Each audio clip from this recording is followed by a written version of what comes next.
And hey, everybody, we just got done reviewing Lord of the Rings.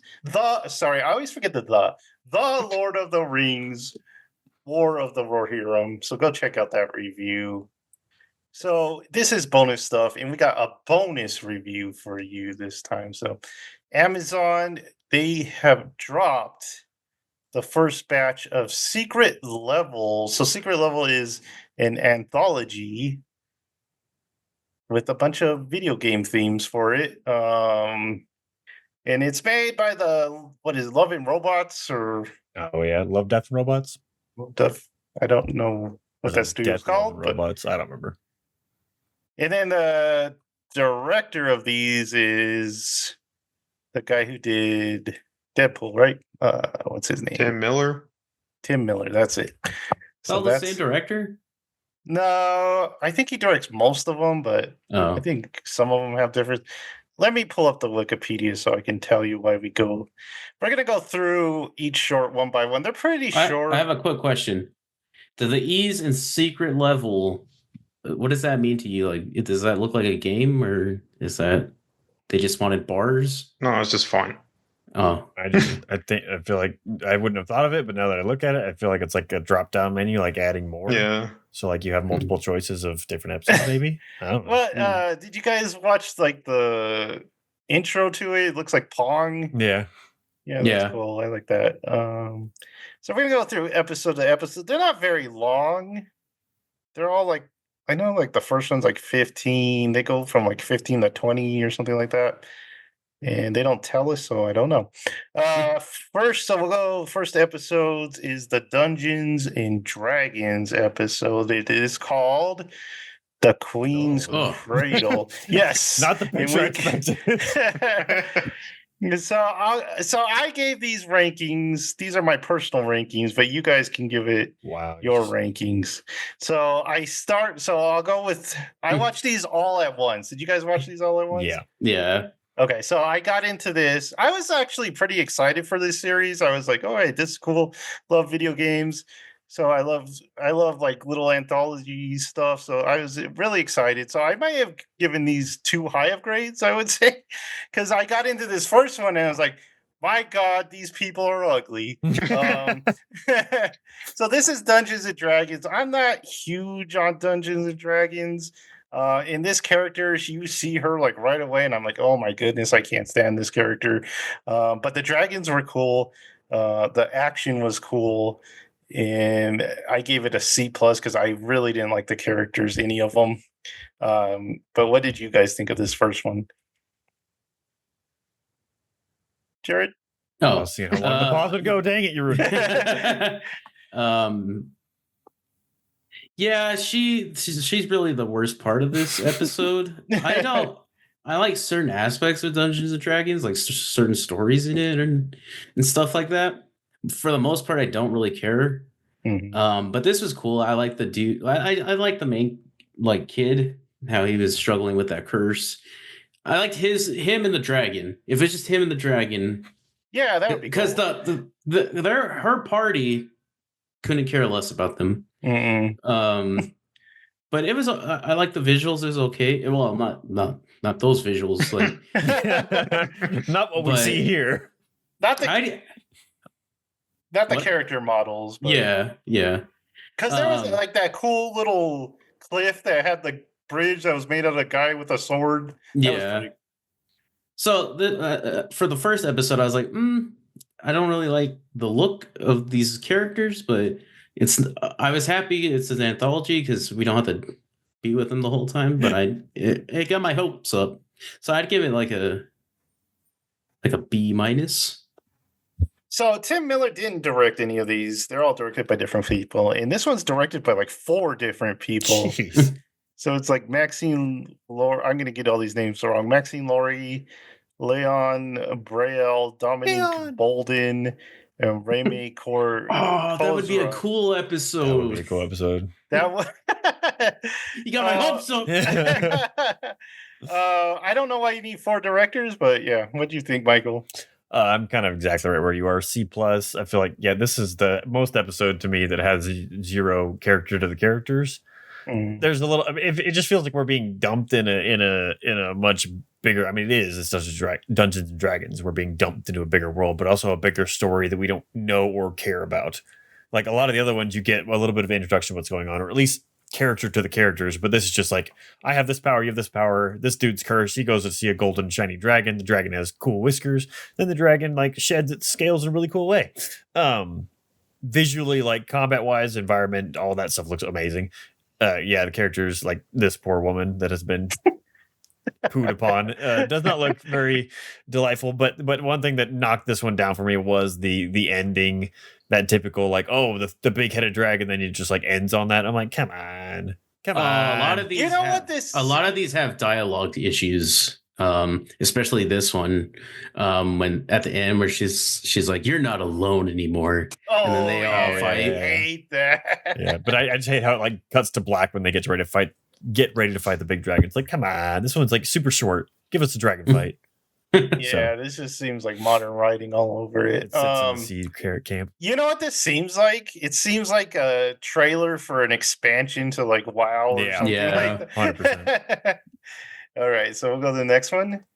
And this was the Sifu one. It Takes a Life, which I gave a B minus just because I'm not a fan of this art style. This is kind of like that arcane style art style. I'm just not a big fan of it.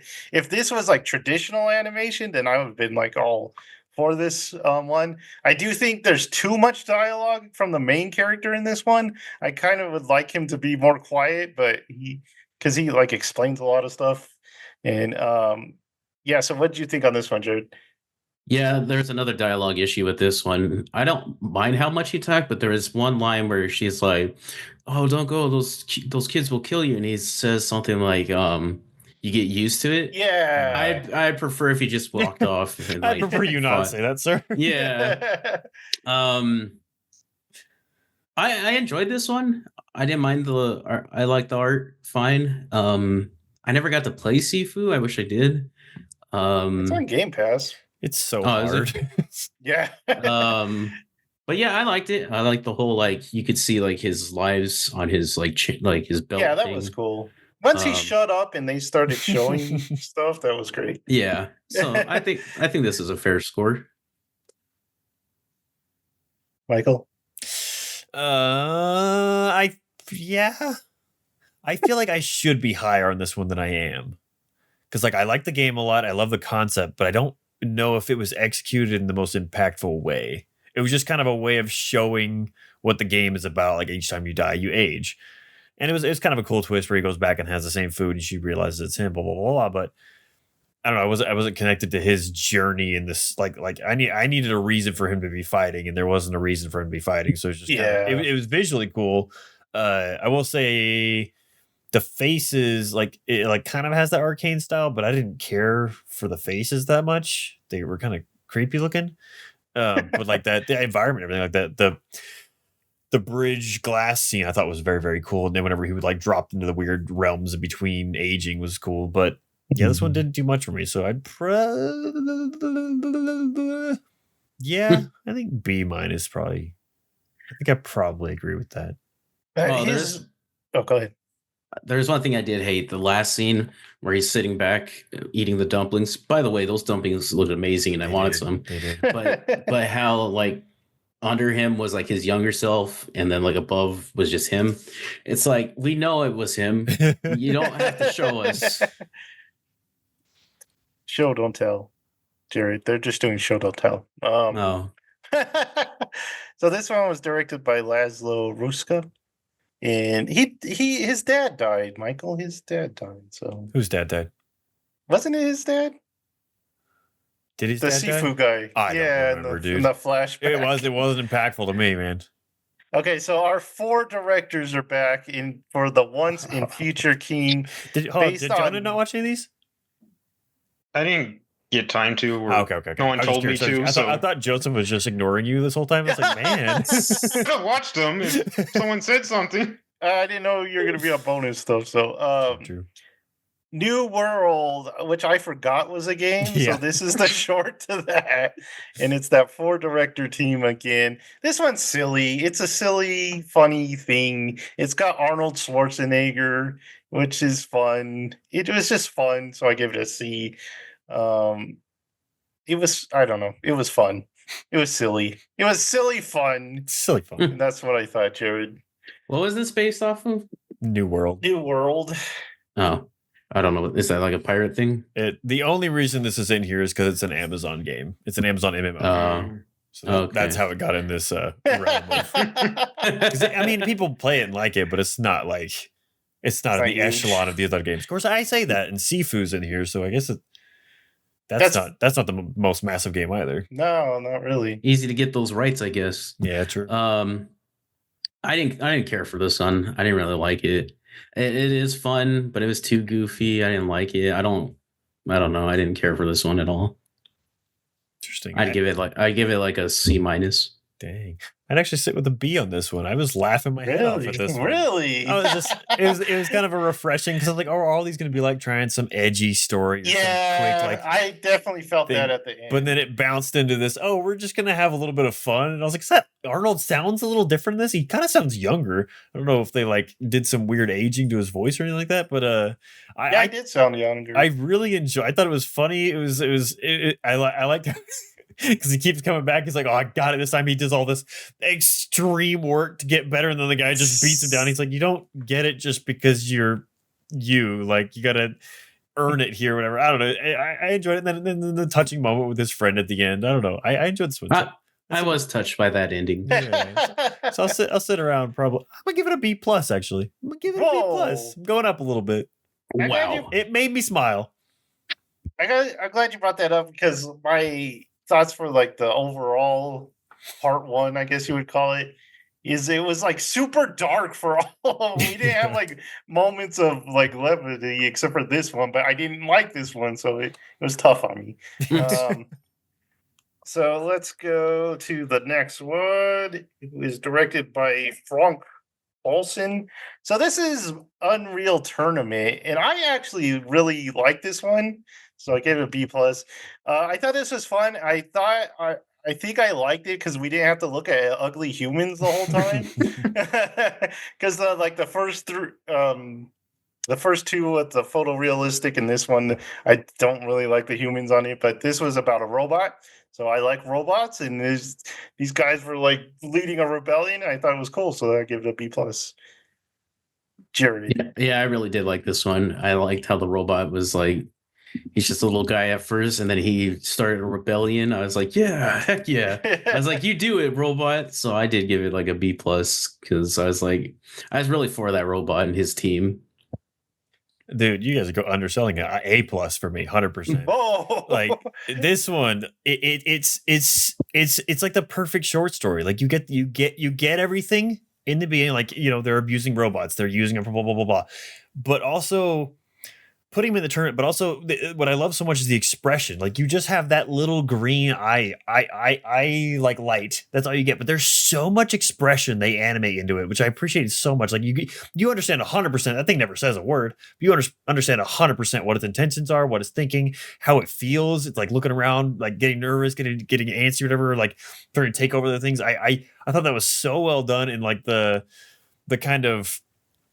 Because you get so much backstory, but they don't tell you any of it. Like, you get the idea that these people are trying to control people, and that the machines rising up. They're like, oh, we need to show them what happens when a rebellion tries to rise in our midst, or whatever. But then the robot is clever enough to start weeding out ways. Like, I like especially the round 1 to round 2, where it's like, oh, they get demolished. Like, what the heck are we doing? But then he updates and he learns, and he's like, oh, and then they just start like using this awesome like choreographed teamwork throughout the whole thing. Especially the last fight where it gets in the dark. I was like, because Alex is doing something. I was like, oh, you got to come back. You got to rewatch. This part's cool. This part is cool.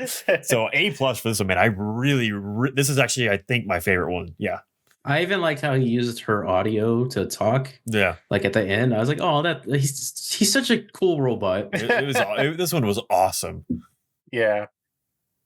So, Game Radar actually ranked their favorites, and this was like their least favorite. And then, the one with we just talked about, the New World Arnold Schwarzenegger, was their favorite. Yeah. Get out of town, man! Dude. This what one's the awesome.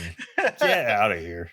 Okay, so the next one is the Warhammer, and they shall know no fear. This is by Dave Wilson. So this one, it's very metal. It's very. I'm sure Warhammer fans love this one. I'm just not. It's just not my taste, so I give it a B. It's not much of a story either, but what do you think, Jared? Okay, so out of everyone here, I like metal and I like edgy stuff.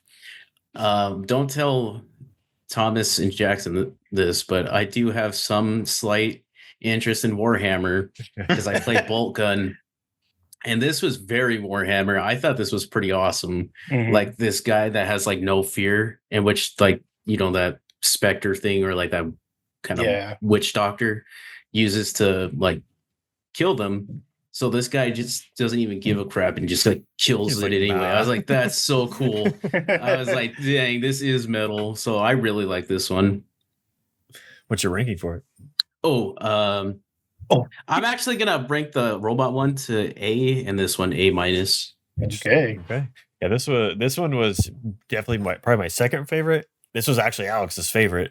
I agree with Joseph though. Like, there's not a lot of like the idea of him not having fear and that kind of like slight backstory you get where that buddy dude saved him, whatever, and blah blah race and Mhm. whatever you can derive from that. But there's not really a lot of story to it. But it is visually awesome. Like that part where they go in the dark and you just start getting like glow in the dark alien guts flying everywhere was so Mhm. dope looking. They're dragging that casket because they're like, we got to go do some weird cult stuff to this statue of a dragon with a spear. And you're like, what the heck? I know nothing about Warhammer, but I enjoy. I definitely enjoy the visuals very much of this. Though, oh dear Lord, dogs, chill. And then yeah, that kind of end scene where it has that. I don't know why when things freeze in time at the like causal of something like that alien freezes everyone. It's just cool. Like all the bullets or grenades are flying at the dragon, and the witch doctor thing is like swooping between them doing this. Mhm. It's just cool looking. But yeah. Tell that to Zack Snyder. Oh god, I don't. I don't even want to think about that right now. It's like imagine if we got a freaking Rebel Moon one of these. Let's not, because there's a game coming to that, you know.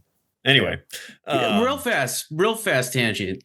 Did you know there's Rebel Moon like action figures and stuff? I Like, did it's not at know Walmart, and there's like Rebel Moon like toys. I was like, who's what buying these? child has seen Rebel Moon? Get out of town with that. But no, this one's awesome. So I go A for this one because I went A plus for the robots. Okay. So this next one was the one I was excited for. This was the one Oh, that I saw and I was like, I gotta watch this series. So this was Circle, based on Pac-Man, directed by Victor Maldonado and Alfredo Torres.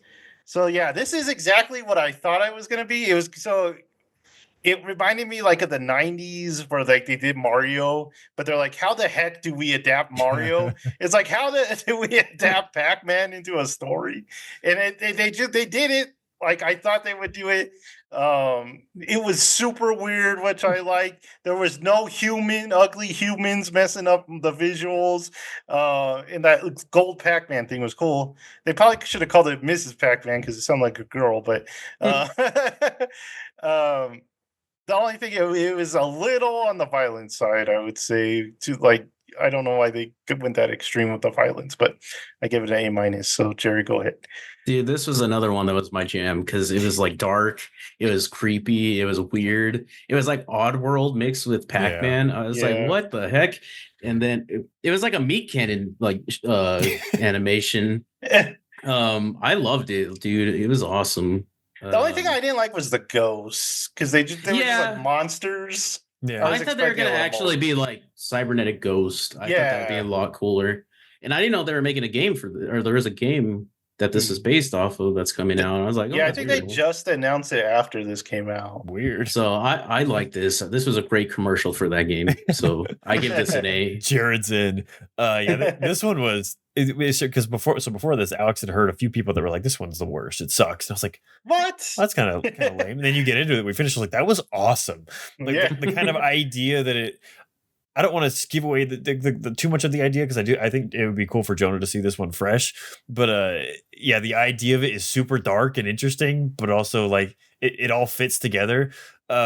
Visually, I feel like the alien dude could have used a little more detail. Yeah. He felt Yeah. a little underdeveloped compared to the world and compared to like the Pac-Man sphere and everything like that. But Yeah, I thought he'd get like more clothes as it went on or something, yeah, like something to make him look a little cool. Because in the beginning, it looks like Destiny. I was like, is this Destiny?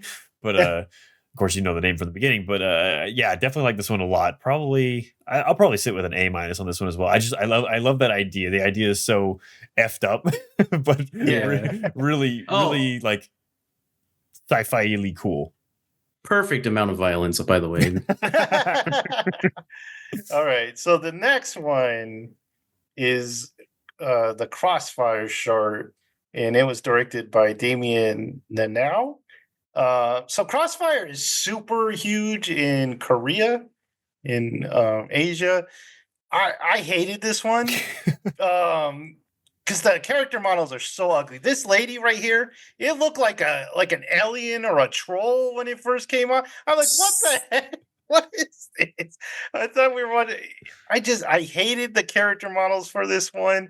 I I I don't know. The action was okay, I guess, but there was a lot of it I actually didn't. Oh, and the ending, the story made no sense, and the ending was so stupid. I wanted to throw the TV around, but it was such a stupid ending. But what do you think, Jared? I did not care about this one in the least. It started off kind of just I didn't care. That dude was kind of a jerk, and then man, I was like, I don't know what Crossfire is. I've heard of it, but I don't have any like knowledge of anything about it. I just it wasn't for me. I hope the Korean audience loved it, but I didn't care. What? At first I thought it was that one game. I don't know if you guys remember that one that takes place in the Middle East, and there's like a storm going on. Do you guys remember that one? SOCOM? No, it was like a one-off game. Oh, you're talking about oh, good lord. It was super. I know 100% like what you're talking everyone about. loves it. Walt yeah. Whitman wrote it. What the heck is that game called? Dang it! Now you're gonna. Spec Ops The I'm Line. wondering. Spec Ops: The Oh, Line. Yes, and everyone like loved that one. So I thought that was this before. But then I was horribly wrong. But Okay, so I came in at it with low expectations because I'm like, of all things, why are we doing a military thing? Like this is like an anime, you can go do wild things. I 100% agree. The story. Did you hear that? Got feedback or Oh something? wow. That is the loudest helicopter. I'm sorry. Through my headphones, it sounded like the THX, like boom. it's the Crossfire. The Crossfire. What the heck? That Speaking was of the military. loud no joke. Is it those weird the drones? It's They the flew to drones going around, man. Texas. Dude, I need to go outside. Sorry about that pause. Oh yeah, so I 100% agree with you guys. The story, it'd be interesting to rewatch it because the story to me made, like you guys said, zero sense. To like, oh, we're all not the bad guys. We're thinking we're the good guys. Like I guess they're trying to get the point across that everyone thinks they're the good guy in their scenario. But anyway, but people don't say that out loud. Yeah. But what I will say is I think this was the most visually impressive to me. I didn't mind. I'd have to look at the character. I think the character models to me I didn't mind it, but I mean more of like the environment and the world and the weather and the vehicles moving around and the fighting. Like I was actually all in on the combat, especially when the sniper's taking hits at them in the white car. Like he's way off, and they have these weird thermal things they're playing with or under the bridge. I was very much in on this for the action and like just the visual kind of feast it was, because it's that kind of thing where it plays to the strengths of it with it being like rain. It's super freaking rainy, as you can see. They're wet, but like it adds to the atmosphere so well, and I think it looks so good in that city. So this one I'll give a B because I think it was very, very appealing to watch. Didn't have any clue what was going on, didn't care. Dude died and I was like whatever, and the guy got real pissed, but I thought it was a very, very cool action scene to me. Yeah, that bridge part was the best part, I think. when they're like getting in that shootout. But Yeah, and they're like, that I liked the calm, like he's like it's damaged like after it hit the things or everything. I don't know, there were just simple little details like that I like, but that ending, man, where they get this, oh, just leave the suitcase. We don't. yeah, I was like, what is going on? All right, so let me get my notes again. The next one is the last one for the night, and this is the Armored Core one. It's called Asset Management. It was directed by Dave Wilson, and this one I thought out of all of them, because you know how much I hated the human character design. This one I thought did the best. I mean, I'll never be a big fan of the CG like face thing, but this one I thought was the best. It had Keanu, so that had it going for it, and it was a cool little action shot. I thought so. What do you guys think of the Armored Core one? This one I was kind of disappointed in. Really? It did have Keanu, but like I like Armored Core the game, in which is it's just the mech fighting game. And so I was hoping just for like, I don't know. I don't feel like it was very Armored Core, but I don't know. It's kind of disappointing to me. It was cool seeing or hearing Keanu, but just kind of disappointed.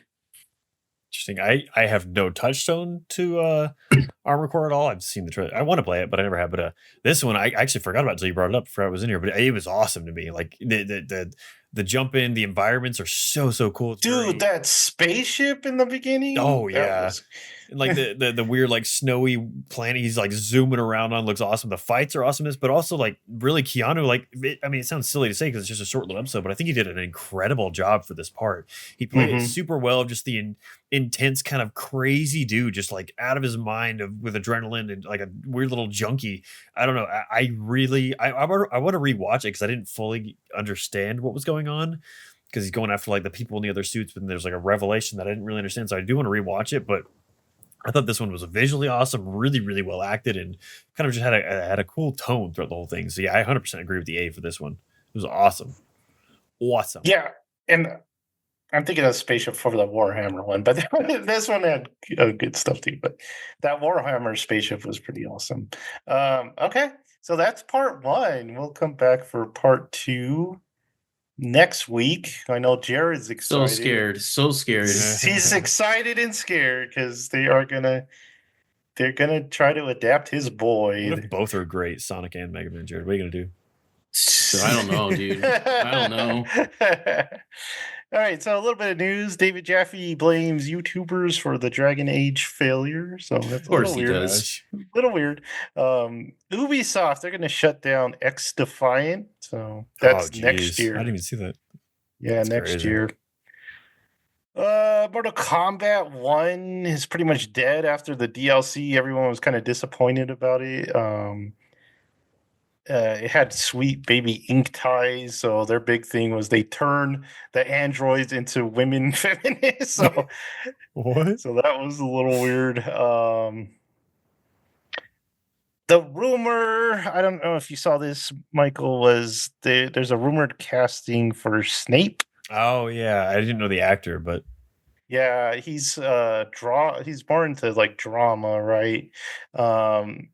So I don't know anything about Harry Potter, but from what I've seen, Snape is supposed to be really ugly. Yeah, yeah, Snape's like a hook-nosed, greasy-haired, parted. Like, yeah, this guy does look pretty good. He's pretty handsome. This guy's a pretty handsome guy. So, and then I always thought Snape was older, but people were saying Snape's actually like Harry's parents' age. Yeah, they're the same age. I'm trying to think of how old that would be to Harry. So they were saying like Gary Oldman was actually too old at when he played Gary it. was much older. I feel like he played it pretty because he's supposed to come out of like a prison for 12 years, so he looks like trash anyway. But prison ages you. But not Gary Oldman. That's the other guy. That's Gary Oldman's Sirius Black. Oh, you're talking about Alan Rickman. Yeah, Alan Rickman was definitely much older than he should have been, probably. Yeah, but he was still a really good Snape. So I don't think people complain too much. So the Mass Effect, the guy leading the Mass Effect 4 team says, make sure to play Shadow Broker. Oh, So interesting. was- That's the one DLC I've never played. No, wait. Really? No, I didn't play that one. I Same. didn't play the Citadel one. I played Shadow Broker. I lied. I I didn't never play played that. the Shadow Broker. Shadow one. Broker one's cool. The villain Yeah. is really cool. I didn't play that last one where they Yeah, I didn't kinda play the fixed Citadel one. ending. Yeah, that's the one you never went back for. Chris Evans has come back to the MCU for Doomsday, and rumor is that he's playing Nomad. So if you know from the comics, Nomad is what Captain America he went to when he didn't have the shield. He kind of just wanted to go out on his own. So it's like a yellow cape. It looks kind of weird. He's but- still old man Rogers. But Yeah, I was gonna say. So a lot of people were afraid that he was going to play the Hydra Cap, if you guys know that. Mm. It's like the evil Captain America, since Tony's Doom now. But okay, so there was a comment. What is she? She's the producer. Oh, I forget what she's the producer of, but they were asking the producer of the new Narnia movie from, I think it's like Netflix or something, like how's this new Narnia movie going to be about? And she's like, it's all about rock and roll. That was her That was the quote. comment. The heck? I don't know what that means. Nobody does. It's like, When you think Narnia, do you think rock and roll, Jared? No, I think Turkish delights and Mr. Tumnus. So yeah, that's gonna be directed by Greta Gerwig. So we will see what the heck rock and roll means for Narnia. Rocksteady's ending the Suicide Squad support. So not, I can't believe that lasted this long, honestly. I know. yeah.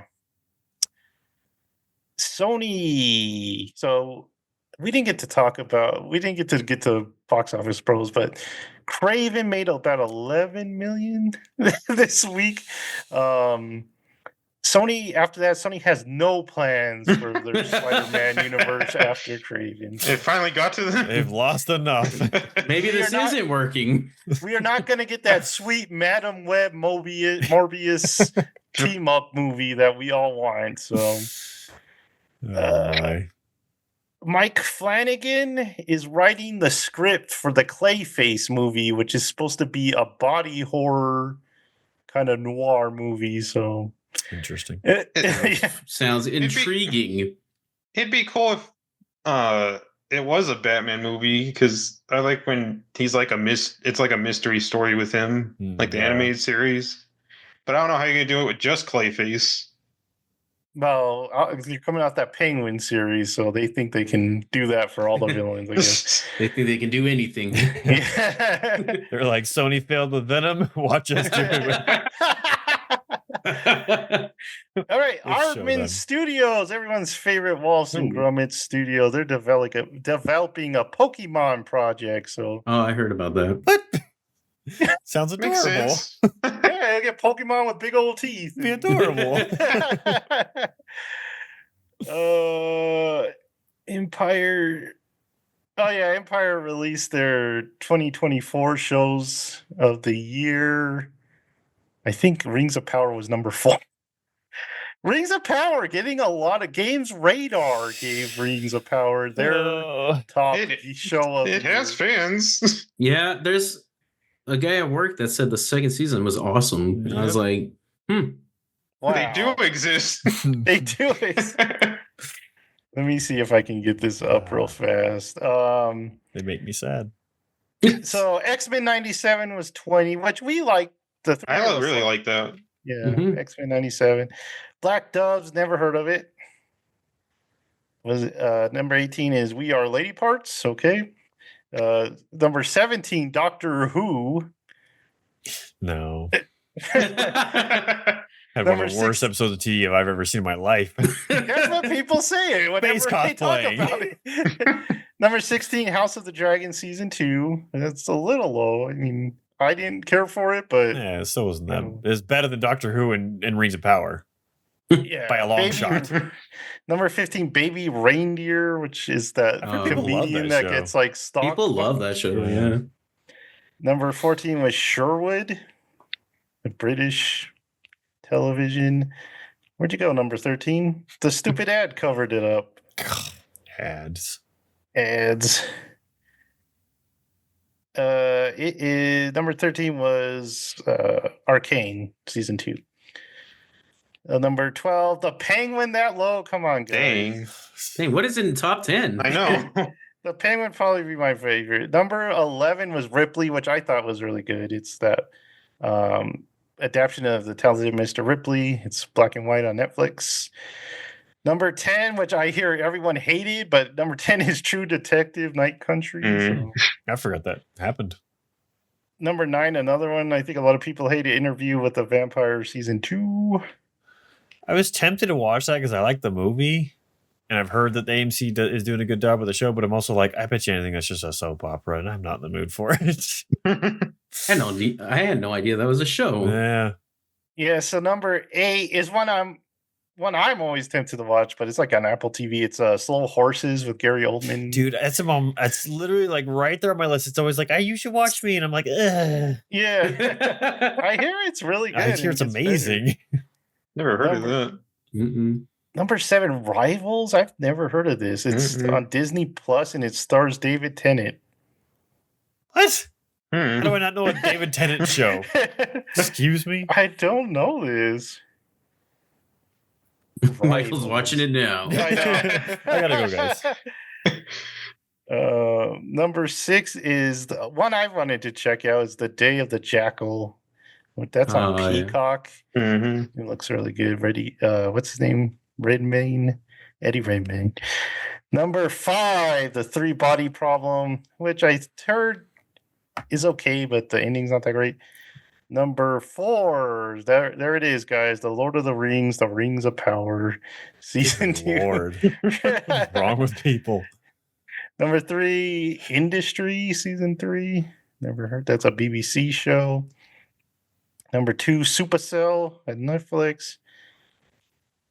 And their number 1, Empire TV's number 1, Shogun, which is a movie Mhm. or a series we did review. Definitely deserves to be up there. It's the only one that's made sense so far. You know what's missing is The Bear season 3. True. Oh, Weird. oh. We like that one. Man, people I'm in the confusing. minority that I actually like season 3 better than season 2. So, all right. Let's see. What do we got next? Oh, I know what we got next. We got to share something. Sharing is caring. It's the playlist for December. And we don't have Thomas here, but we'll just kind of. Let's do a why we think he likes that song. Okay.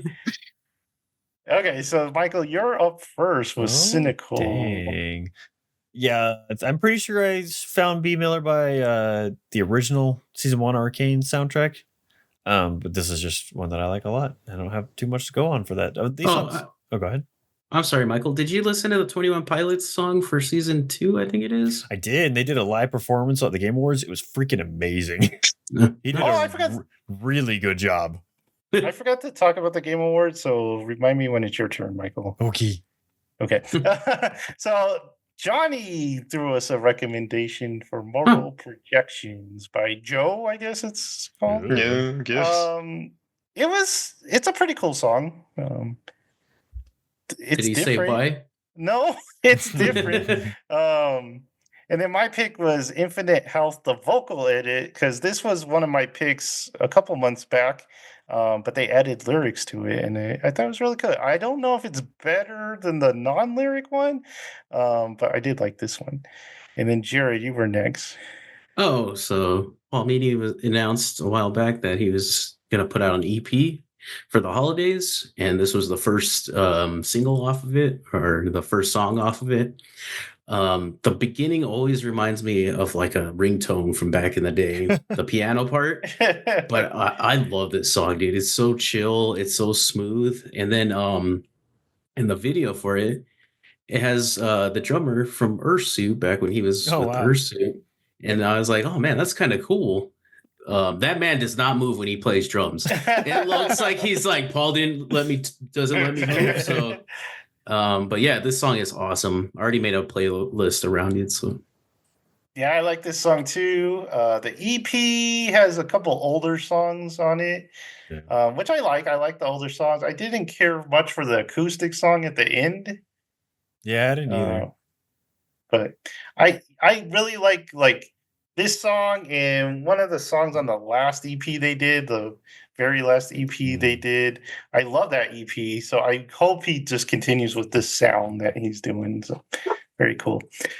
And then we get to Thomas's pick, Tokyo. I wonder why he picked this by Yeah. Thunder. Jared, you actually really like Thundercat. So what did you think of this song? yeah, I introduced Thomas back in the day to Thundercat. I think it was this song actually, and so we know why he picked it, but I just wanted known that I introduced him to Thundercat. I saw Thundercat last year, and Oh. I was so close, but so far. So I have a do you guys so whenever I pick my songs, I try and never pick one from the same band. Yes. And this is like the fourth time Thomas picked Thundercat. In fact, I feel like. Am I making that up? This is the second time he picked Thundercat. Fact is new. Really? He has. I thought he picked Yeah. Fact like 3 times. There's just songs that sound like it. Oh, interesting. My Yeah. bad. I take it back. Well, Yeah, you're I half right. try to for mine. I try to pick new releases. So Mm. whatever the new month. So sometimes that's the same band, but I do try to. We both tried to pick, or I picked a Fact song first because all their music is on Spotify now. Because for the longest time, it was just one album. But recently, they put out everything. And so that's why we picked them. Fair enough. So the next song is Your Name in Lights. It's by Simple Minds. If you remember Simple Minds, it's because they have the most 80s song ever, which is Don't You Forget About Me. So this was their newest song. And for some reason, all older British guys sound the same. Yeah. Like this and the Tears for Fear guys, it sounds the same. Jared, your turn again. Oh, so I mentioned Poppy's album coming out a month ago, and how I mentioned like in the middle of this album, it's not as hard as like her recent music. And this one was like kind of synthy and kind of popish, and I really enjoyed it. Like I was like, huh, because I was expecting just screaming for the whole thing, and then this one came on. I was like, oh shoot, I really like this, and so that's why I picked it.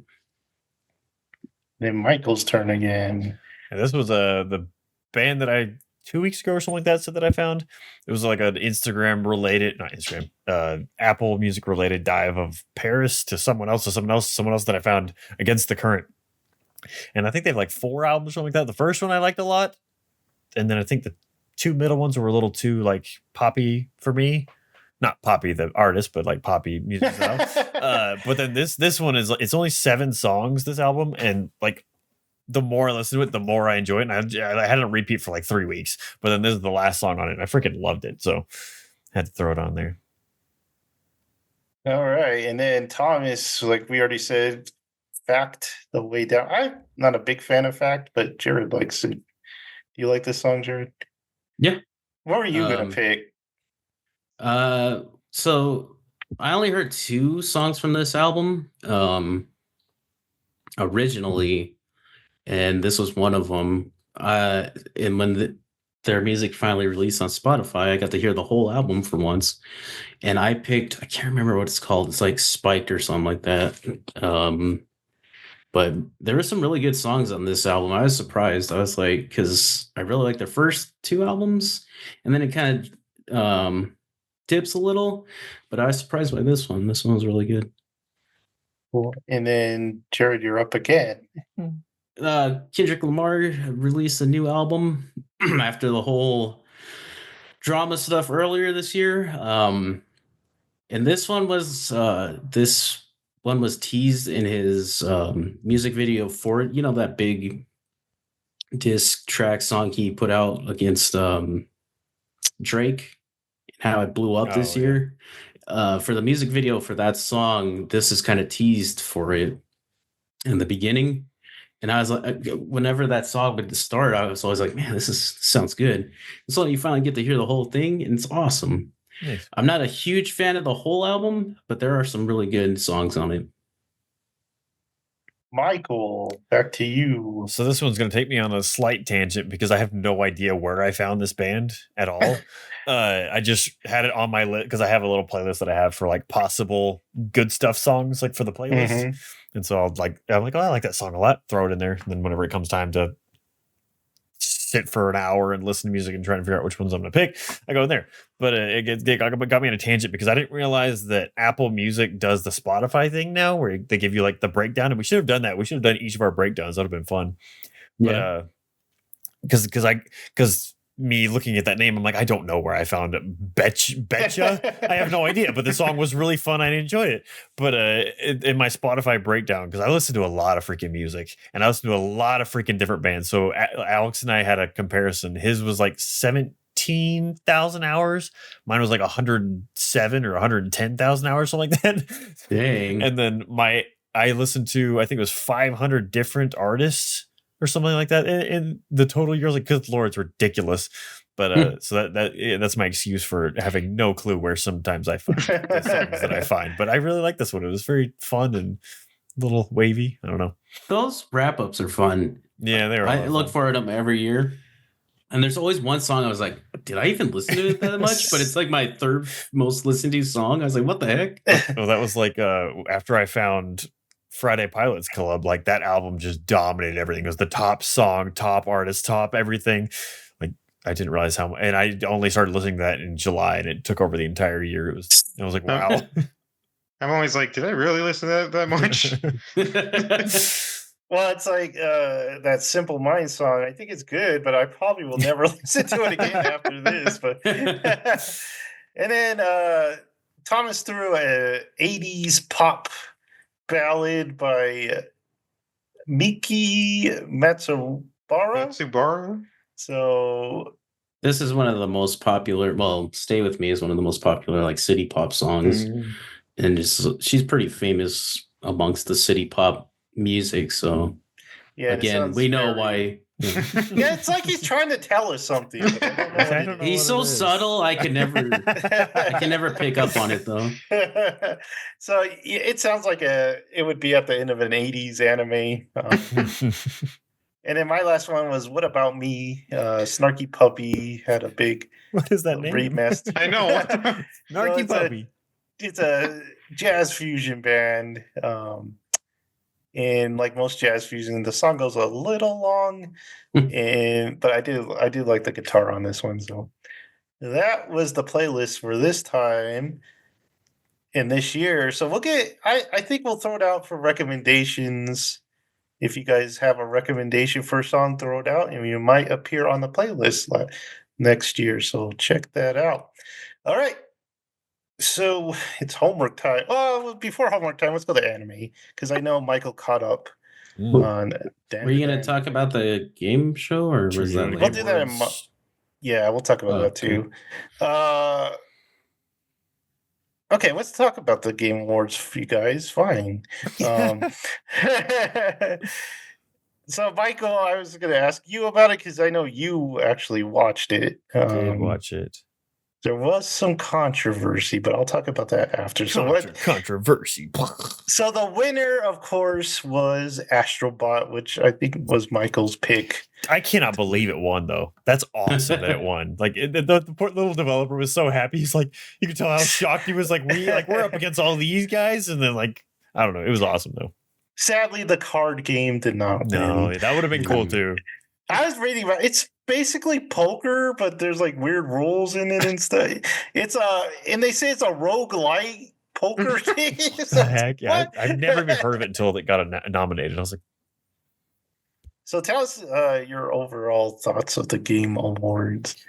This was an interesting one because I kind of came in with very little expectations, but it was one that people were kind of hyping up in the background because Jeff Keighley was being quiet. Because normally he's like, "Hey, here's where your expectations should be," but he didn't say any of that this time. He was just kind of being quiet, and there were a lot of big popping announcements, but not ones that really spoke to me, except for obviously the Naughty Dog one, which was called the game's called Interstellar, and it's a freaking space game from Naughty Dog. I'm all down for it, but I'm sorry, but that's the worst name. I do not like that name. It's like Interstellar, which would be fine if it's just Interstellar, but The It's I don't even remember. Intergalactic. Intergalactic. Yeah, Intergalactic. Interstellar segment. Intergalactic. Heretic Prophet. It's like what? Yeah, that was a very fantasy like novel name. But I'm trying to look through the announcements. Yeah, there was one Alex was excited about Ninja Gaiden Ragebound. It's very much like a side-scrolling slashy Jared Alex game, 100%. We go through these a little bit. Hit that. Thick as Thieves. There weren't many that really spoke to me that crazily. That this is gonna sound so, but the like soccer. I don't think I saw it. It's basically the Rocket League, but with actual soccer players. It looked fun. It's like a 4v4 or something like that. Like, but it's like a third-person soccer game, not like the big looking down in the arena type thing. It looked really fun. It's a little more arcadey than things. And then the other big one, obviously, they had a 6-minute trailer of Witcher 4. It was basically just a cinematic trailer, but that was like a huge one, which is pretty freaking exciting. I feel like I've tried multiple times to get through all the way through Witcher 3, but it's enormous, and I put 60 hours in, and I'm not out of the first act. But you know how it goes, because that's one of the ones where you just like explore, do side quests. Like the side quests are as good, which is so rare to say, but the side quests are as good as the main story. Like, they're just all really well written and intriguing, and it's not just fetch quests and fluff. It's like, wow, this is amazing. Hold on, I gotta yell at my dog. So pestery. The other one that was a big one was Elden Ring Night Rain, which is I'm confused about, because I mean, I guess it's not. So they said they're not making recently. From Software said we're not making a sequel to Elden Ring. I was like, this isn't technically a sequel, but it's a more Elden Ring. It's not. It is a standalone. It's not DLC. Though they did come out with the information that it is a roguelite, and that is just like the first words that get me so uninterested in anything. Although the only ones I can say that is Hades. Hades, I'm like, oh, true. sweet, Hades was good, but Hades is my least favorite of their games, though. Like, I love all of their game, like freaking now I'm drawing a blank on the second one with the girl with the sword. She starts with a T. Oh yeah. Help me. What was that called? Help me. I don't know. Anyway, I love all their games, but anyway. So this is, I wanted them to go to something else, because I like Elden Ring, but it's not my favorite, because it does, like, they have to rehash bosses because it's an open world and it's not as focused, and they have the issues, in my opinion, with placating to multiple ways of being able to play, but at the same time kind of ruins the bosses, in my opinion, for Souls hardcorers, because then it's just like a BS tour. But like I said, after the Elden Ring DLC that I beat as a Souls purist, I'm like, I'm done with that now. If it's not fun, I'm not doing it. Anyway, that's my rant. But it is cool, kind of cool. Like, they're going to have more Souls next year, which is always fun. Anything else that was cool? Split Fiction from the guy that did It Takes Two. So it's their new game where you kind of play co-op, which It Takes Two people freaking love. That looked cool. Steel Hunters look like Zoids, but a video game, and I'm kind of down for that because I freaking love Zoids. They show more of Borderlands 4. Tekken 8, don't care about that. Virtua Fighter, people were really excited about. I have no connection to that at all, but it was announced that it's coming back. Project Sentry, don't remember what that is. Hattie, will you please me? Turok. A freaking Turok game is coming out. Like, I don't care about Virtua Fighter. so I have a weird connection to Turok. I played the crap out of that on Nintendo 64, and this getting rebooted, Saber Interactive, Universal is questionable, but for new games. But debut trailer, yeah. I'm excited for Turok just to see what they do. More Warframe, Splitgate 2. Are you excited for Splitgate 2, Joseph? That was the one we played where you have like the portals. It's kind of Halo-y, but it looks like they just I love that game. It looked like this 2 looks like an expansion. Like, they're bringing it way more AAA for there's another freaking helicopter. AAA for like a multiplayer shooter game. Like, it looks way more impressive than the first one. The maps look way more intricate. I was actually pretty excited to try this one out. So that was pretty cool. Screamer, that was a weird racing game. Didn't understand. Onimusha, people were excited about. I have no touchstone for that, but Way of the Sword is coming after however long the game has been wanted. Stage Fright was interesting. Blah, blah. Oh, from the people of Overcooked. Mafia Old Country looked pretty cool. That one, what was that one game? There was like a Japanese fighting game that looked so freaking cool. I don't know what it was. I don't know, but it looked like basically like Sleeping Dogs, Jared, but like next gen. It looked like next gen Sleeping Dogs. It Oh looks my so cool, and the God. combat That looks would be so good. awesome. I can't remember. It was a known name too. What the heck was it? Hattie, go away. Oh, that's what it was. It was Project Sentry. I didn't recognize it from this picture. Yeah, it's a third person. You just have to look up Project Sentry. Looks freaking dope as heck. And then the last big one was I guess there was I have no touchstone for this either, but Okami, the sequel is finally being made to that. I have no touchstone to that. I just know the White Wolf is the only thing I know of that. And then Yeah. the last thing was Intergalactic, the Heretic Prophet, which sounds like a Dune book actually now that I'm reading that. But the trailer was awesome though. I love the vibe and the idea of it being that kind of a shooter, but also the third person sword pulling that out. I thought Naughty Dog doing that is very fresh, and I really like that. And also the fact that they've been making this since 2020, so it's already pretty far in development. I'm like, wait a year, give us a gameplay trailer, then have it out in March 2026. That is the best game plan I want from that. Just don't want to see too much of it. But a bounty hunter, Are they known for product placement? Because there's a lot of product placement in this one. I don't think so. I feel like that's just kind of like them doing like the 80s touchstone of like you have like Sony Walkmans or something like that. I feel like it just kind of fits that vibe more in the sense of them doing that in their games a lot. So But the spaceship was a Porsche. Yeah, it's a Porsche spaceship and like all the TVs and everything. It was fun. So the controversy was they gave out a new award, which was called the Game Changer Award, and they gave it to this guy named Amir Stavat. So they made it look like in his little video thing that this was like a YouTuber kind of just a guy, making quirky videos. He had like Mario costume on and was cosplaying, and he's just like this humble guy trying to help people who have been laid off because they talked about all the layoffs that happen in video game. But it turns out they were doing. The internet does what the internet does, which is finding out the real story behind people. So they found out the real story about this guy. He's actually an executive with the company Tencent. If you know that, it's a huge Chinese conglomerate. They don't do just video games; they do like everything, and they're like eating up companies left and right. And this guy is an asset. What do you call it? He buys assets for this company in the video game division. So he's kind of the guy that's like feeding off all these laid off companies. Oh goodness. Yeah. So it's just a really bad look when the internet went in. It was this guy on X named Moriarty. He's always kind of doing these in-depth looking into what's going on with video games and stuff like that. So he kind of the guy that found out like what this guy's real background was and stuff. So it was not a good look once they figured out what was going on, because it's pretty much the industry just patting themselves on the back and saying, look at how good we are, when they're not that good. So anime, Jerry. Real fast, can we talk about Christian Link, who is a showrunner for Arcane, and like the crazy tweets he was doing? One of them really stuck out to me because he was like defending Arcane season 2 from somebody, and he's like, and one of his tweets was like, we made you feel for the first time in an animated thing. and like all animation. I was like, whoa, What? dude, that's I crazy. mean, take away all anime, The Lion King. Like Have you seen the first 10 minutes of them? I guess he was having a meltdown or something, but I was like, whoa, dude, you can't just say that. Yeah.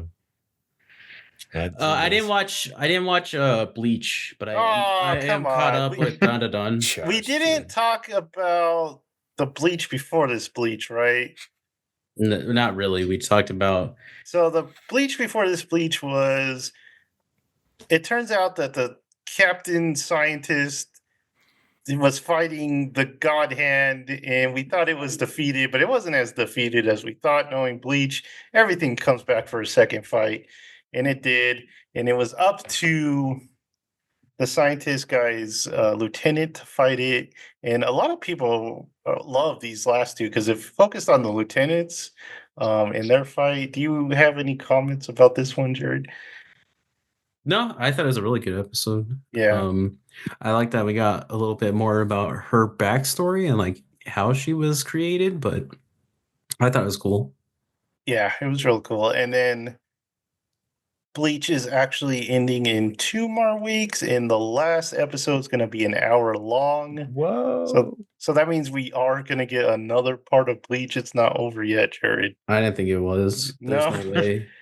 And then another anime that's ending next week is Dan to Dan. Yeah, they're going to have their season finale. So I like Michael last night. That's how they're ending it. Yeah. I was like, that can't be the end of it right there. So I'm trying to think. What did you caught up on this, Michael? Yeah, So what I'm did caught up on Dan today now. what did you think going through these last ones you went through? Well, God, well, the only one I had seen before this week was the first episode. Oh, really? So I was very much like, oh, I get the premise and everything, but then I jumped off to finish a few other things. So I kind of just dove headlong, and it took a very several very different turns that I didn't expect. Speaking of episode 7, but that was a different turn of what I'm talking about. But like actual like progressing through, continuing the genital search was unexpected to me, but also very intriguing. Introduction to really good characters. The animation is really cool, and it's a very creative show.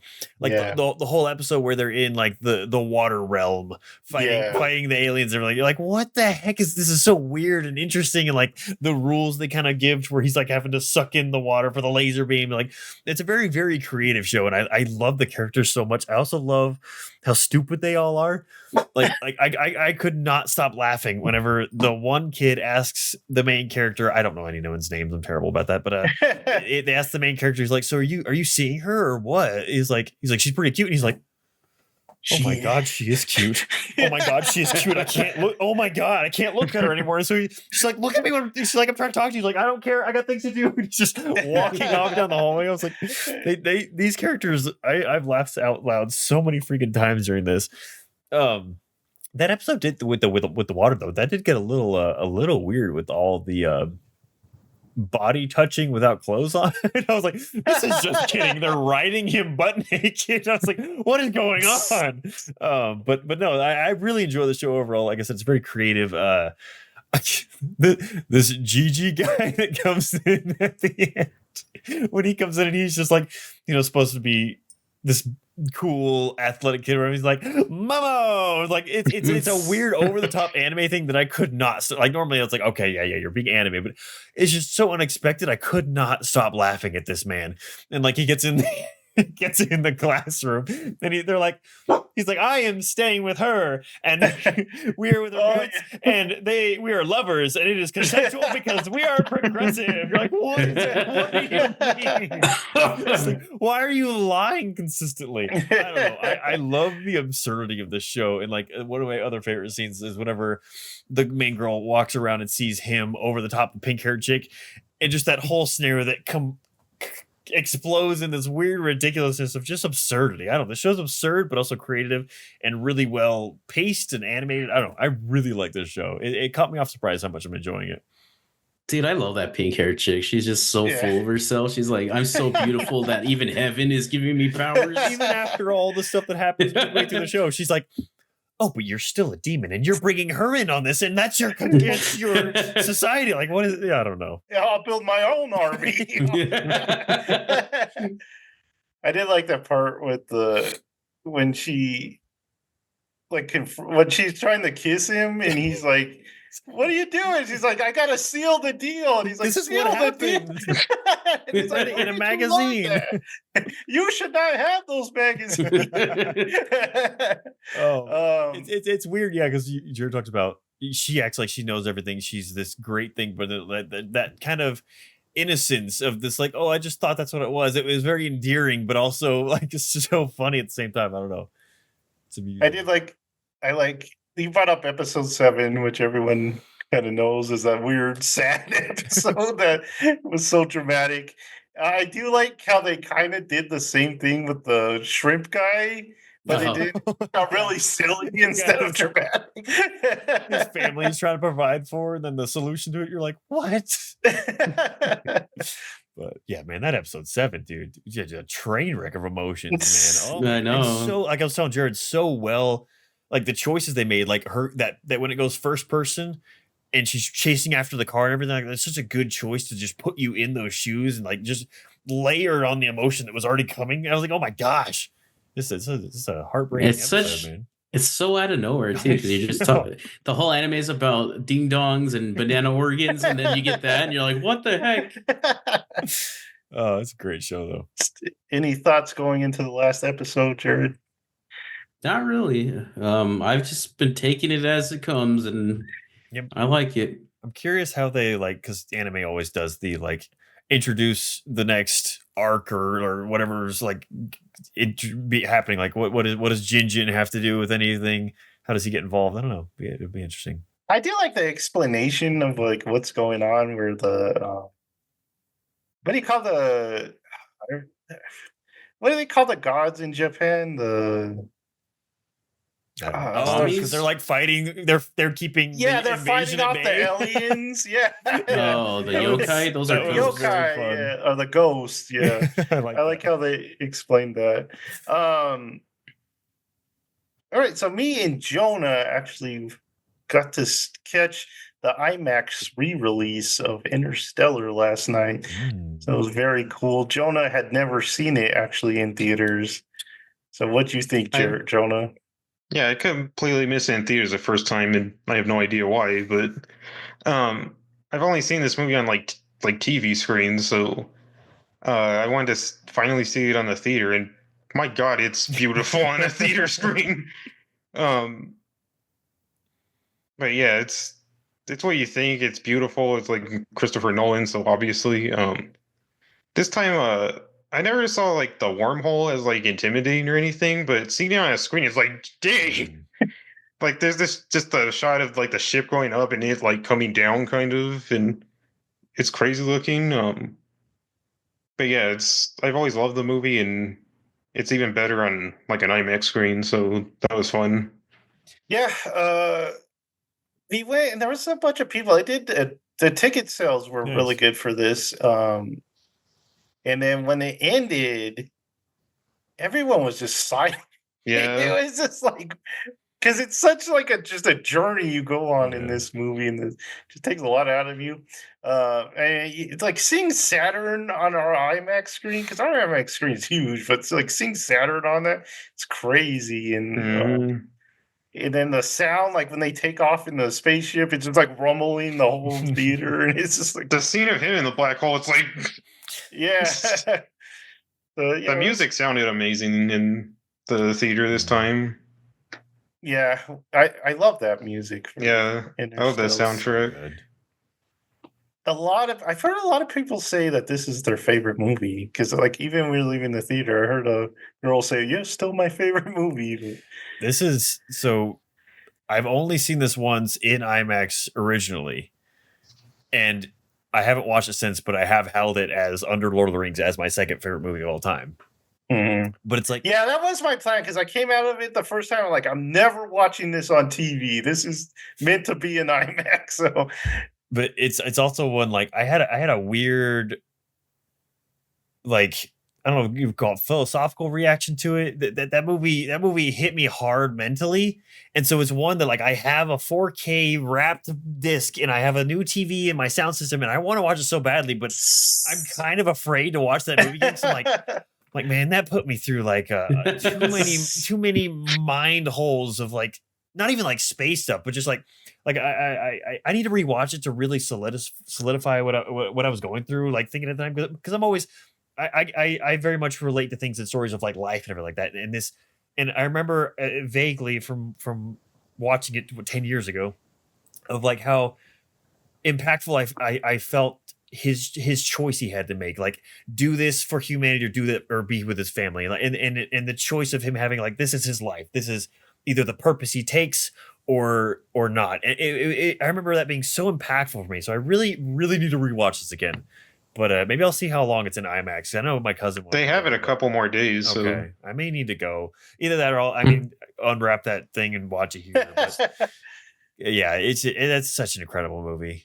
So yeah, that was made for IMAX. yeah, 100%. yeah. I can't even think of a movie that I would want to see like that. Like Tron, when we saw Tron Legacy in Yeah. 3D, that was Oh, pretty. That'd be cool. That was a pretty cool one. So I definitely have a list of movies like that I didn't see in theaters that I want to see if they re-release it. That was me for Lord of the Rings. I didn't see any of them in theaters until they re-released it in IMAX like 3 years ago or something like that. And man, it's hard to watch Lord of the Rings not in IMAX, dude. It's so amazing. I was like, this is freaking like the music, like you were talking about when Rohan charges on Minas Tirith and you have that rumbling in the chairs. You're like, oh, they're blowing their horns. It's freaking amazing. Freaking amazing. I'm sad I missed Inception because Inception is one of my favorite. Oh man, ones, but That's definitely that's like the top of my list is Inception. I don't know. love Inception. Yeah, we didn't have an IMAX when that movie first came out, so I haven't seen it in IMAX. I saw it in theaters, but I didn't see it in IMAX. And then I guess Batman Begins is next for Nolan. If you get his anniversaries. It came out in 2005, so they might have it next year. It's crazy. Well, did you have anything else, Jonah, that you wanted to mention? Like just anything I watched? Yeah. Yeah, a couple. I finally watched that Monkey Man movie oh, nice. that came out I early need in the to year. watch that. Oh, you didn't get to it, Dodger. Yeah. It was like in between okay and good for me, kind of.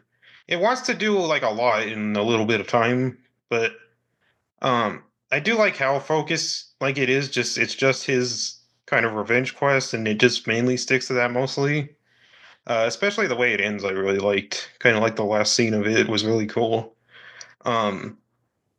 There's like more like artsy, like kind of like shots in it that I really love. Kind of like there's I don't know what you call it, the hallucination in the middle of the movie that's really cool. Oh yeah. I think the main thing is just the villains. I didn't really care for. Like, there's a scene where like both of them are talking, and it's like the most like basic villain dialogue like ever. But I do like.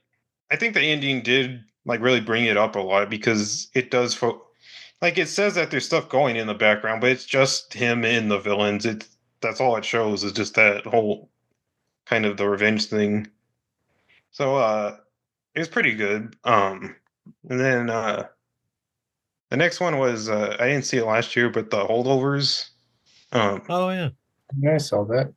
I didn't get to see it last year, so I just waited till this Christmas to watch it. I loved this movie because of the I like Christmas movies and I like movies of this like style, kind of like it's a little sentimental, but it's just very well written and the characters feel so real and very funny too. I love how it was like shot like to look like an early 70s movie. Mm-hmm. I was like when it started, I was like, I made a mistake not seeing this in theaters. Like how it has like the old like R rating at the beginning, like the blue. Mm-hmm. Like the Queens of the Stone Age album, and the Universal logo is like the 80s one. But yeah, it's a fantastic movie, and I really recommend that.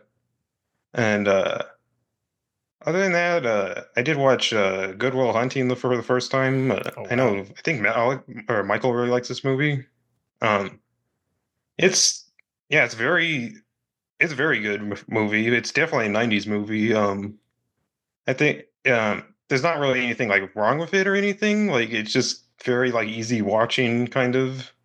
You can tell it's like people that really know what they're doing, and it's told like it's just told really well. Like it focuses on what it needs to and not on what it doesn't. The main highlight is definitely the like relationship between Matt Damon and Robin Williams. Like those scenes are amazing. Just when it's just the two of them and that's it. But yeah, it's a very good movie, and that's all I got. Cool. Who wants to go next? I can go. I didn't do too much. I did watch Christmas movies though. Whoa, me too. I did my yearly watch of the holiday, and I was weirdly emotional this time, and I felt like Graham during this movie. I don't know why, but I was like, oh man. But I love that movie, man. The music is so freaking good. That like overture song that always plays when like the dramatic stuff is happening with the freaking strings. It's so good. But I love that movie. But then I also checked out Red One. Oh, you watched it? Yeah. It is exactly what you think it would be Yeah, like when you watch probably. the trailer. Hmm. It's exactly that. It's that there's nothing more I can say. um the only other thing I did was I finally listened to The Smile, which is like mostly Radiohead, but without -1. Missing the bases. Yeah. It's missing two Which members. which if you're missing a bassist, who can tell like really? So Poor Alex. he just pops up. So I checked out the first album, A Light for Attracting Attention. There's some good songs on here that I really enjoyed. Some Sayana ones were probably the opposite. Thin Thing and The Smoke. Really enjoyed those songs. The second album, Wall of Eyes, terrible. I love Really? the second Album. album. Yeah. Dang it. The only song I liked off of there was Under Our Pillows. Yeah, it's a great song. That's a good song. Good bass Otherwise, song. other than that, it reminded me of like I guess Amnesiac era, like Radiohead, I like Amnesiac. and that's the worst era of That's their Radiohead. best album. And then Zero Sum, or not Cutouts. Cutouts. Was really good. That's my favorite of theirs so far. I'm surprised a lot of people like that last one the best. Zero Sum is really good. Don't Get Me Started, I really enjoyed. And then I really liked Eye in Mouth Yeah, off of that album. So as a whole, it just sounds like, for me, it sounds like the Radiohead stuff I don't really care for, like Amnesia. It sounds like a combination of Amnesiac and King of Limbs. Yeah. And those are my least favorite Radiohead stuff. Oh, and so man. the whole time, just like I guess the bassist was like, "Hey, man, Holding up the doing some band. good work. we need some hits. We need some like some funky beats or something." Because I love the jazzy stuff, man. Yeah. It's- but I do think it's their like weakest project so far. Like I think I even like York's like solo stuff a little better. But Yeah. I still really like it. yeah, like Tom York, like his solo stuff is good, and then when I love he's his- like with I love his first album. yeah, and then when he's with Flea, so Atoms of Mhm. Peace, that's a really good album, and it's really funky. But this was just kind of there's some that middle album. My God, I was like, I love that. Dang it. The bass on that album, Jared. but that's all I did this week. All right. Well, you were wrong, but I'll go, Dang. I'll go next real fast so Michael can close it out. Watch Raging Bull for the first time. I didn't really care for it. I know this is beloved. People think it's like the best sports movie ever. De Niro's character is just so like I don't care about him until like the end where he hits rock bottom, and then like, oh, okay.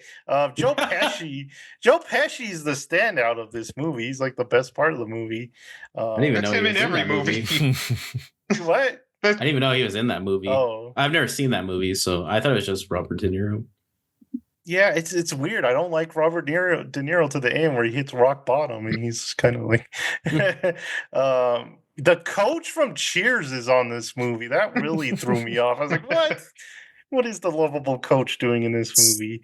And then then I watched two kind of low budget movies. The first one was called The Passenger from last year, and this movie is. Hold on, let me get this one. It was surprising because I was like, it's told me it was a thriller. Thrillers are my favorite movie type genres. When done well, it's amazing. But exactly. It's hard to find good ones because there's tons of thrillers, but there's not a lot of good ones. This was super low budget. It wasn't. I don't think it was much of a thriller. It had the kid from. I don't know if you remember this, but he played the Flash on Smallville. Oh gosh. Yeah. So it had that guy. So this one, Blumhouse, because it's a Blumhouse movie, and I was like, oh, it's gonna be like a horror movie. Well, the first part's pretty horrific. So it's like this guy, he was working at hamburger place, and he's getting bullied by one of the employees, and the guy that plays the Flash guy. He was like, "Stop bullying him," and he just doesn't. He can listen. flip patties as good as everyone. Stop making fun of him. So the guy just like ignores him, doesn't listen to him. So the guy walks out to his car and he grabs a shotgun and he comes back and he murders everyone except for the guy getting bullied on. And then he's like, "Hey, get in the car. We're gonna figure out why you're such a wuss." Dang. So Only I can bully you. yeah, he's like, anyone in this town, you've got potential, but you're just wasting it. So he takes him, like they're trying to figure out why he's this way, and you come to learn it has to do with his past, and they kind of confront that, and it was pretty decent for a low budget movie, because you would see this and you'd be like, "Oh, this is gonna be terrible," but all the actors besides that guy, they all seem like they're like off the street, just regular people in a movie that they found to do the acting. So it makes it more believable that these are just regular people. And I mean, the first part's a splatterfest, like you would think from Blumhouse, but the rest isn't that bad. What did I want to say about it? It was, it's just super low budget because, like I was saying, they work at a fast food restaurant, but the outside is like an old abandoned gas station. You can tell that they just got it to shoot in. And then at one point they're like, "Let's go to the mall. It's a weekend, so we gotta go to the mall." And this mall is deserted. There's no one there. The stores are like, all the stores are like boarded up except for the one that you have to go into. So you got to respect how low budget this movie is. But it was actually pretty decent. And then the second one I watched was a movie that's been on, like, I always see it on Amazon, and I saw it on a list of like best sci-fi movies, and it's called Coherence. And I don't get what people see in this movie at all, because I didn't like it. It reminds me a lot of that movie. Jared, do you remember that movie? I think it was called The Invitation or something, where like they're at a dinner party and then stuff goes crazy. This is just like that, but it's not as good.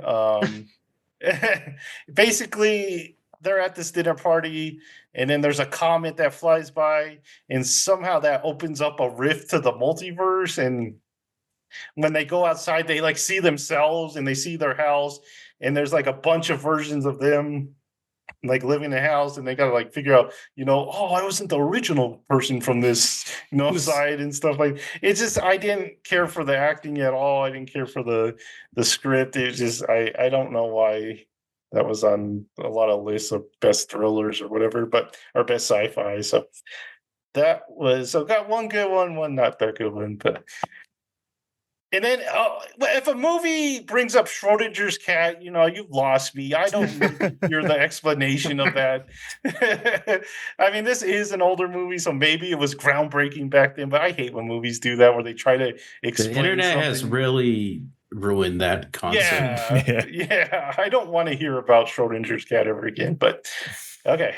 Michael, go ahead. Whenever Jared mentions The Holiday, it put me on a train of thought to Jack Black, and then to put me on a train of thought to a clip I saw that just kind of baffled my mind.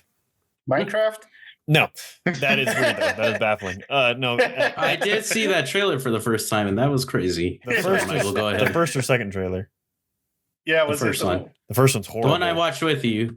And then in the theater, just that's the second trailer. That makes a little more sense, because the first trailer is horrible. It's terrible. The second trailer at least has some context to it. But no, I watched it. There was a clip on Instagram that flashed by of Elle Fanning.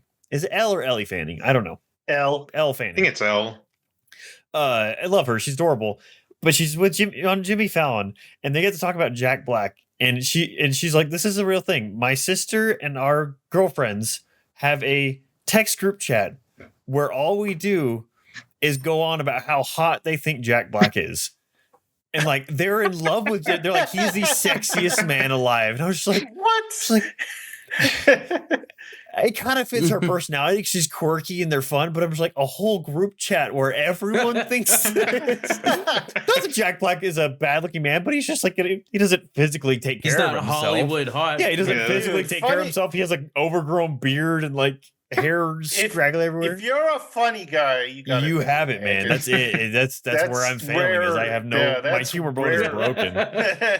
But I was just you saying that clicked that in my brain, so I had to bring it up because I thought it was very amusing and kind of also endearing, but also kind of weird because she ran into him outside and her boyfriend told Jack Black that he was her what's the free card, whatever you get whenever you're Yeah. Hall pass. hall Hall pass. He was pass. her hall pass, and so she's going all. She gets like really, really red. She's quite pale. So she's still in the story. It was very funny. Hattie, please go away. I'm almost done. Anyway, so the only things I had left, we'll do. Let's see. We'll touch off on. Did I talk about the end of Scavenger's Reign? No. Okay, so I finished Scavenger's Reign. Very much like we talked about. The show is very much for the visuals and the world and everything rather than the characters, because I still by the end of it didn't care about the characters at all. No. But still very, very cool. Love the sci-fi world. Would love a video game in that world. That would be very, very cool to like kind of explore and learn the kind of technology of the planet and everything. But so finish that I did off. see there was a season 2 coming out. So. Really? I thought they Yeah. didn't give that one. I kind of thought that was like a one-off because it leads into other things, but it kind of puts it to your imagination of, oh, you can see where these people go in the future. Hattie, stop. Then we'll go into the Christmas movies really fast. So I put up a picture on Instagram of Alex doing our tree, which is just a disaster because there's like 500 lights on it. He put every ornament we own on this tiny skinny tree, and then the star was tilted sideways. But while he did that, we watched Merry Little Batman, which was the Christmas movie where Batman's son. So Batman in this storyline decided to make sure his son was safe. He was going to get rid of all crime in Gotham. So Gotham is turned into this like peace world. All the criminals stop, whatever. And then his boy, of course, wants to be Batman. He wants to be a hero. And it kind of goes into shenanigans like that, where, all the villains get together to get Batman out of the scene. And then the boy tries to help out and everything. Very enduring movie. Well animated, very fun. Just very much in that kind of okay range. It was a lot of fun, a lot of fun voice actors that you'll recognize. And then the other one we watched while he did that, we watched The Grinch animated one, Benedict Cumberbatch, which I had never seen. We've seen the freaking Jim Carrey one 500,000 times, so it was really weird coming into a Jonah's shaking his head. It's really weird coming into a different take on The Grinch, and not only that, but it's like a different take on like any Grinch I've seen. It was. Has anyone seen this? I've seen a I little have. bit of I've it. seen like yeah. parts of it. Yeah. I Alex brought this up too, and it's a very fresh take on the fact that they don't hate him. Like he's just kind of like this grump that he's a loner due to childhood traumas and everything. But like he goes on the show like, oh, he's the guy that like wants to be his best friend. Everyone's saying hey, whatever they're talking. No one's afraid of him. It was a fun twist on the kind of Grinch story where it's not so much like this outlandish, everyone's terrified and freaking out about this dude. And the original, they don't really even give a crap Yeah, they about don't- him. really, I don't Because like remember the he'll original see very well. Steals Christmas, and they just sing their song Yeah. or whatever. Yeah, they're Yeah. having a good And So then he when just- it comes back, they're just like, yeah, come meet Yeah, it's some. only just the freaking- Jim Carrey one where they're so extreme. Really? Okay. Yeah. I think I've seen the original one once before. It's only like 30 minutes, right? It's really short. Yeah. It's it's shorter than that. It's like Yeah. fuck. Really? Yeah. Oh wow. But yeah, that's why I don't remember. But yeah, so I enjoyed this take on it. The illumination animation is also amazing. Like they're so good at doing that, and the characters are fun. I like the just the play on all the characters and everything. It was a very fun movie. Underrated because I feel like people poo-pooed on it, and I don't think it's People hate that movie. I don't think you should I poo-poo on it. enjoy it. I think it's very Really? I fun. didn't know people. Yeah, hated people it. poo-pooed on it. I thought it was very fun. So good for you, Mr. Benedict Cumberbatch's Grinch movie, of whom I don't know who made it.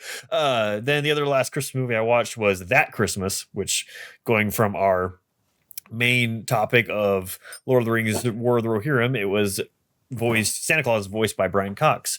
And this story is,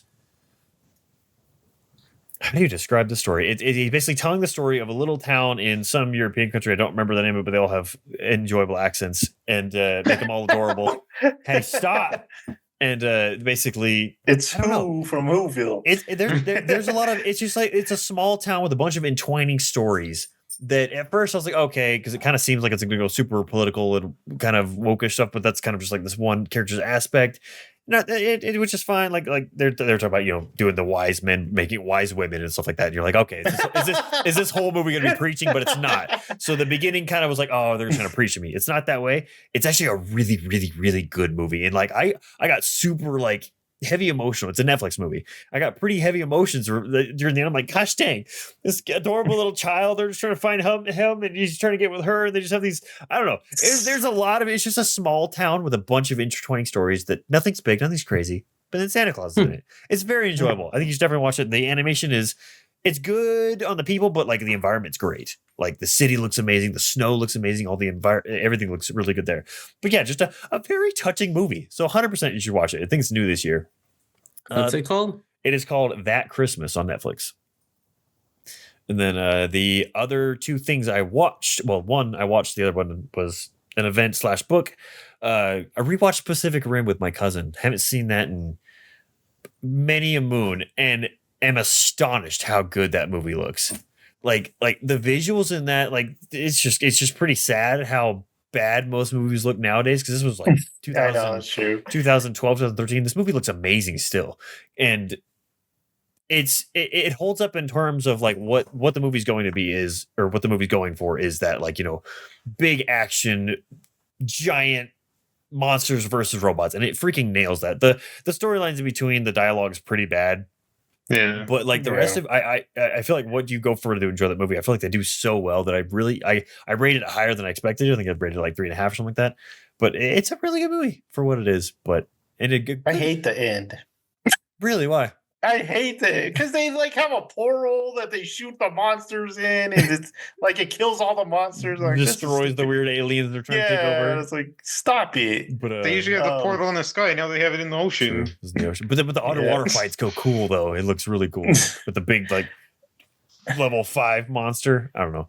I mean, you brought up like how good it looks. We had it good, and then it looks like so the very first Transformers movie that still looks amazing. It looks amazing, yeah. And now we don't get stuff like that anymore. I don't know who they had in charge there, but yeah. And then I do want to shout out Idris Elba's performance, and it was great. He has a good like speech moment where, you know, he's dealing with a lot of stuff. But yeah, good stuff by him. Did he just get cast for something?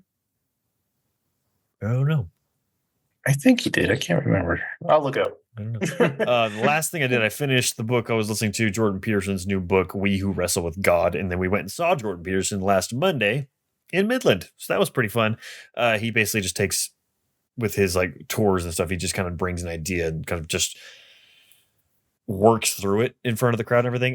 But yeah, the book itself, it's a lot of what I've watched a lot of Jordan Peterson. So I wasn't surprised or like introduced to a lot of aspects. You're just like delving more into it, because he's basically taking like the stories of the Bible and equating it to, he calls it We Who Wrestle with God, in my opinion, because it's like wrestling with the inner voice, kind of in the sense of like, or in the sense of the patterns of how life goes through, of like, I was telling Jared, there's like the best example I can think of is like sacrifice for a better future or something like that, in the sense of like Abram's story is like, he's like living this cushy life, he has everything he wants, but then in the story God calls him to forgo all of that and go on an adventure. Basically, that's what Jordan Peterson says. He's like, it's about the listening to that call of adventure and this kind of like voice of moving forward. Like we talked about long time ago, Joseph, I'm going to bring you up here. You talked about going to New Mexico, and that's basically like you following that voice of adventure. Like, I need to go out and like do something, experience something. So that's basically what this book delves into, like the very, very deep psychological aspects of what those stories are telling and everything like that. And he goes extremely deep into some crazy stuff that I really enjoyed. But then in his talk, he kind of mostly focused on the Abram thing and kind of brought up the next book he's working on. He's going to work on Job, the dude that had everything taken from him, right? Job, yeah. And then he's going to do the Passion, which I'm very interested, because he kind of aligns more with my kind of thought processes when it comes to like the Bible and stuff like that. Like his wife and his daughter are very, very religious, and they like believe in their faith and everything. But Jordan Peterson's like, he delves into it in the way that I like it delved into. So I'm very, very interested to see what he has to say about the Passion story and everything like that. But yeah, excellent book, excellent show. It was very, very fun. very cool to see him in person, but didn't do the whole meet and greet thing afterwards because we were, Monday Had to night leave. Monday night at like 10 o'clock. And it's like, all right, I would have done it if I was alone, but like my whole family went. So I was like, I'm not Oh. gonna keep them out here till midnight. So They have to escape get home at Midland. 2. So yeah, Midland. It's like, why go to Midland? Midland's horrible. Yeah. Like literally the event place was very, very nice, but it's like right next to like an interstate overstretching highway thing that is all under construction. So there's just like 3 lanes and people are literally just diving around. It's mad. My dad was like, this is Mad Max because people are just going through the dirt everywhere. No one, because the light was so long. It was ridiculous. But yeah, very fun. Feels like Mad Max when they have those dirt storms down there. So Idris Elba, he wants to do stuff. He wants to do a cyberpunk movie. Oh, that'd be awesome. And he wants to do a Shadow and Knuckles movie spin-off. So, Dude, Keanu. Have you noticed when these actors do Sonic, they love it. They want to keep that's doing true. it. Man. Give us that needs to be the next big thing. No more Marvel, no Star Wars. Just bring the gaming Sonic Sonic universe. universe. Just Sonic. I don't know why. Like I like the first one, Sonic. The second one I wasn't so high on, but the third one, like I'm strangely so excited for it. I think it's like Keanu. I think he's gonna do he's so cool. Every time his voice comes on, I'm like, you're gonna nail this, and I know Dude, it. he I was can't destined to wait, play- man. he I was can't destined to play wait. Shadow. I'm very How excited. excited about are you, Jared? Did you see the can't new wait. trailer? No, one was enough. One was enough. Okay, I won't spoil it. There's a funny part, but I won't spoil it. I don't know. Did we talk about the How to Train Your Dragon trailer? Because I don't know if we talked to outside of Instagram stories where we all poo-pooed on it because it's a dumb thing. the dumb.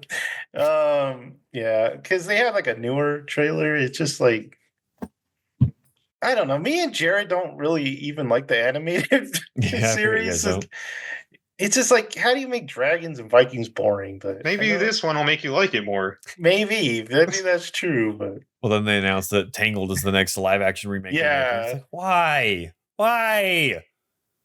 Stop doing these. Just stop. Yeah. well, DreamWorks is on it now because this is like their first one. Now they're right? gonna have live action Shrek. The live action Shrek. That'd be Oh, kinda yeah. funny. gross. I might pay to see that, honestly. That'd be Yeah. interesting. Yeah, just Shrek with a bunch of humans. They should just get like all like the comedic stars just to be in it and be all these weird Yes. characters. They're not CGI, it's just them. Then they do the Lion King thing and do Kung Fu Panda. yeah, Kung Fu Panda. What Oh, else man. does DreamWorks have? DreamWorks Animation. Madagascar. Ugh, that's the Lion King thing again. That was a phase that needed to die away before it did. The Yeah. Madagascar The phase. Just like, penguins? stop talking about Madagascar. They got ants. Oh God. They got I've the never seen Road Ants. to El Dorado. Oh, that's a Michael. fantastic movie. That's a fantastic movie. Shrek. We talked to Spirit, Stallion of the Never seen Cimarron, Spirit, but Sinbad, Over the Hedge. Remember that, Jonah? Oh I yeah, liked that movie growing up. I like that movie. Yeah. Little turtle. B That's all movie. We Turtle, could. Yeah, Turtle. Yeah. B movie with Seinfeld. Like just Live put him in a action bee, Seinfeld. bee costume. It's just a mini It's a Jerry film. Seinfeld. Oh my. We really need a game. They need to make a game. I know they've made fan games, but we need a Seinfeld. Yeah, Seinfeld Oh, game. I thought you meant a B movie game. I was like, why? Because Jonah was like playing. Jonah was playing the new Indiana Jones, right? Oh, And nice. Mhm. he's like walking around the university. I'm like, why can't this just be Seinfeld? And like Seinfeld walking around. That game about Mount Park- nothing. Oh my. Why don't you Monster- play Animal Crossing? You can make a Seinfeld Island, and there you go. Monsters versus Aliens? Because I need the bass music, Jared. You need New York. Yeah. Monsters versus Aliens. I guess I could do Megamind. Just put a purple guy. I've never seen Megamind, but everyone said it's amazing. It's good. It's Good good. movie. Puss in Boots. Puss in Boots. Rise of the Guardians. Never saw that one. The I did, I don't remember Croods. it all. Oh, I forgot about the Croods. Turbo. Peabody and Sherman. I forgot they did that movie. Yeah. Penguins of Madagascar. What's Home? I don't remember Home. That like alien one. Trolls. Made a bunch of Oh, troll That's movies. another phase that needs to end. The The Boss Baby. They can make another CG baby. Jonah. No. Yeah. They did Captain Underpants. Abominable. Cruise Again. Spirit Untamed. The Bad Guys. Didn't Alex love that one? Dude, they're making a sequel to that next summer. There you go. The That movie Bad is Guys so 2. good. So good. I guess that the Wild Robot everyone loved this year. Yeah, I'm everyone excited liked to it. watch that when it comes out. That Dogman movie, man, that looks crazy. It's like Yeah. a dog police the policeman officer. one. But he's Yeah. also like a superhero. I don't know what the heck's going Yeah, I on. walked into the theater and that trailer was going on. I was going, was that you, Jared? That you were like, Yeah. it's a man with a dog They head. put I a- was like, what's going on? They put a dog head on a human body. I and do- now it's- Yeah. I do like that Charlotte. It's like the guy's head's wrapped up and the dog's body's wrapped up. Oh my. All right. I think that's going to do it for this time. You guys got any last words for bonus stuff? I No. think so. All right. So like, subscribe, and notify yourself for even more good stuff. And we will see you next time. Bye. Bye.